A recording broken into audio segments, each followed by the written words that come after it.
I made. We started off with this series last week, and last week I discussed about one of the parenting mistakes that I made, and I'm so happy to know that it was useful to you. Just as it said, everything happens for a reason. I'm happy that my parenting mistakes are useful to all of you out there. So last week we saw one of the mistakes that I made, and today we'll be discussing another mistake that I made in my early parenting. And we are live in both YouTube and Instagram. Okay. Just waiting for a few more people to join to go ahead with my parenting mistake. So, is there any parenting mistake that you have done? Let me know in the chat box. And if so, have you corrected it? And some of the mistakes, it's like we won't be able to recognize at that time. But as we keep upskilling ourselves, at one point we realize that, okay, what I've been doing till now is a mistake. And that is when we start the correction process. And the knowledge is not just the only thing that leads to correction. Knowledge is just the beginning. As we realize that, okay, the things that we are doing is wrong, and once we decide to correct it, then actually the real struggle starts, the process of getting it corrected. That is also a struggle. Okay. Shamin says Shamin has made lots of mistakes. Yes, that is the case with almost everyone. What about others? And I told last week also that parenting was not my area of interest until my marriage. But once I got pregnant, then this became my only area of interest. So I decided to upskill myself through various books, and also the real experience that came in after I got children. That was a real learning period, I would say. Like, we tried several things, some failed, some we were successful in a few things, and at one time I was dedicating my entire life for my children. But even then I made several mistakes, especially with my eldest one, Isa. And the process of correction took some time because I was late to realize the mistakes, and after realizing it took some time to get back also. And so here I am sharing those mistakes with you so that your learning process becomes a little more easy. Okay, so we'll get into it, I guess. When my child was small, whenever he falls down or cries, or if he's sad at something, as a mother, I get that instant urge to stop his cry. We all mothers get it, right? uh, I didn't want to see some of us try to stop the cry through by offering them some things, right? Like chocolates or ice creams or some material stuff. I didn't want to do that, and I didn't want to scold him also. Scolding and threatening is another way how we try to put an end to their cries. But I didn't want to do that also, because that was not the kind of relation that I wanted to build with him. And I didn't want to lie to him, because offering materials, like even if it is something small like chocolates, that will get him addicted to that. And I wanted everything to be based on values, so lying was not in my list. So what I thought last time also I shared uh, uh, a thing that I was doing, which I thought is good, instead of punishing and all.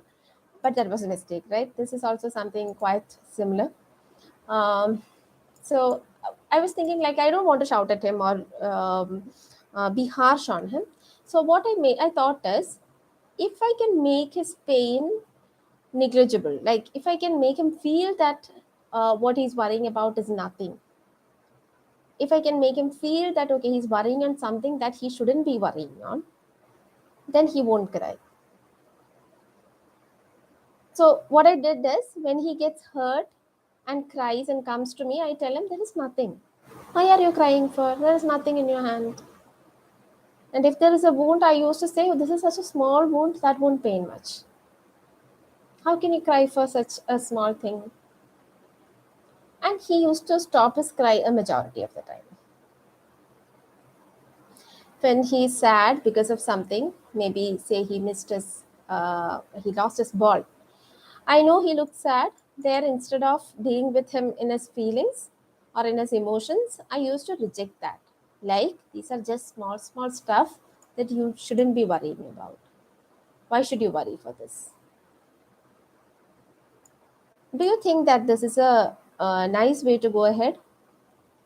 I thought it is a nice way because what I focused on was I'm not punishing him. I'm not shouting at him to stop his crying. Um, I'm not telling him lies. I'm not bribing him with material stuff. Those are the positives that I saw in this method. But then, as we look into it, it is actually when he's feeling something, when he's having a strong feeling inside, I'm actually rejecting his emotions there. Instead of being with him in his emotions and being by his side and acknowledging it, I'm actually rejecting his emotions. How I realized this is one day I came across a people management article on people management, and I read about the power of acknowledging the emotions of people, how it unites people, how it brings hearts together, and how it improves relationships.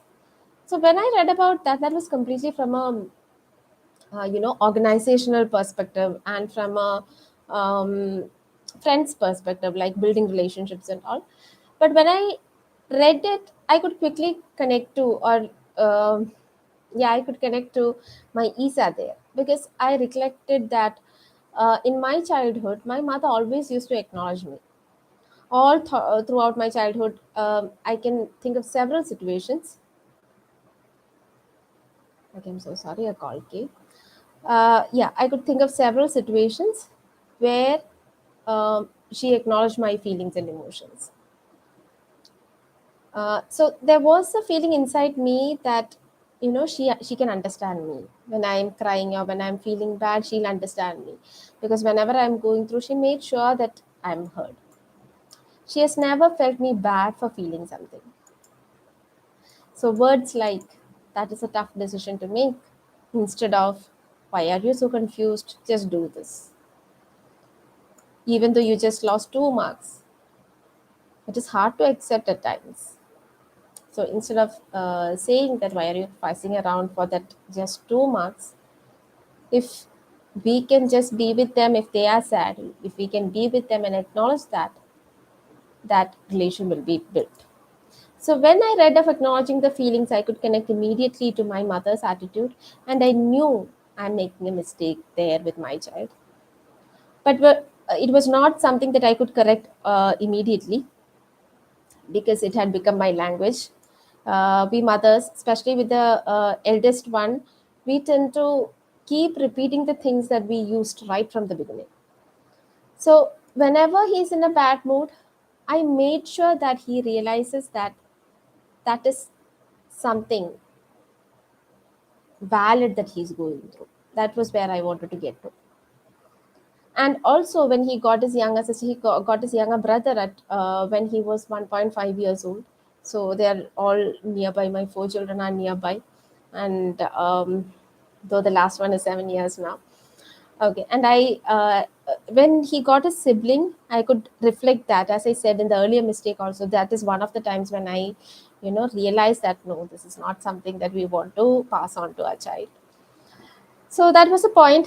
This article combined with my experience with my mother and how Isa was behaving to Musa. These were the things that really shook me hard, and that was the time when I wanted to make a difference. So I should say that even though it may appear very simple, like when your child is having a bad time and cry, fussing around for things that feel such a silly matter, it is hard to acknowledge. It may seem simple, but when the situation arises, it is quite hard to acknowledge. I remember one day when kids were just before bedtime. One of my children, she had to take a tablet. That was Fatima, and Fatima was finding it hard to swallow. So the easiest thing and the common language that first comes to my mind is, "This is nothing to worry about. You just take the medicine and swallow it. What is there so much to fuss around? You can't go without taking it. You have a fever and you need to." But then it was hard for me at that time to bring about a change and acknowledge her feelings at that time, and to tell her that it is hard to swallow the tablet, and that is the same for me also. Even now I find it very difficult to swallow tablets. So I told her that also I also find it very sad, very hard to do it, take medicines. And I told her the tip that I am doing. Either I close my eyes and swallow it in one go, or I use some juice along with the medicine. Okay, so these were the two things that I used to do. So as I told her that it is something hard, and I also had the same thing, what is being established there is, okay, I'm going through something that is quite normal. When that feeling is acknowledged, the next step is you start thinking, okay, how can I deal with that? Instead of this, if we start rejecting their feelings right from the beginning, that is when they try to, they may cry harder, they may make a bigger fuss, because they want to somehow convey to you the emotions that they are going through, and they feel like you are not understanding. So that was one incident that recently happened, and it worked. She swallowed it in a second, and my third one, Aisha, she gave a scoop of peanut butter just after that to get rid of the taste from the mouth. So this reaction was in fact hard for me, but I make sure that all the time that I don't lose on this. And I don't say that I hit the target 100%, but at least 97% I make sure that I hit it. And this acknowledgement has done miracle in relationship with all my children, especially Isa, with whom I could see the drastic change, because I was very sure about, I could see the difference, like um, before after situation when I didn't use acknowledgement and when I started using acknowledgement. And when he acknowledges me back, now he's 12 years old. So I should say almost everything that we started or we thought of communicating, we are getting that back from him. And when he said that to me, you look tense today, we can do it, you can. When he acknowledges me and gives me that motivation, I feel so happy, because I was able to pass that to Isa before, before making a big mistake, even though I made a mistake in the beginning. So I would like you all to acknowledge your children's feelings before heading to solutions and corrections. The moment they go through a hard time, it is not the solution that they want. They actually need someone to hear them, someone who can understand them. And once they get that kind of a comfort, once they feel heard, then they start thinking about solutions, and that is when you can guide them and you can pitch in your solutions as well. By the time their ears will be open for solutions, till then whatever we say, it won't they won't take it. So it's always the action that is followed by the feeling that is a problem. Like a child feeling sad is not a problem, but then hitting the child next to him, that is a problem, right? So for influencing that action, the first step is we need to acknowledge their feelings. We need to make them feel heard. We need to show that we understand them so that they feel connected to us.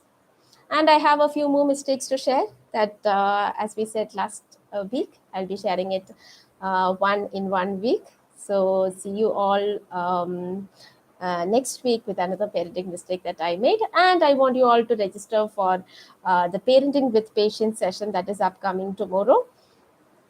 I guess the joining link is in stories, in Parenting Kring's stories. Please head to it and register for the webinar, because that is a free webinar. Their psychologist and parent mentor in Kring, Khadija, will be guiding you on how to parent with patience, because patience is something that we need to keep boosting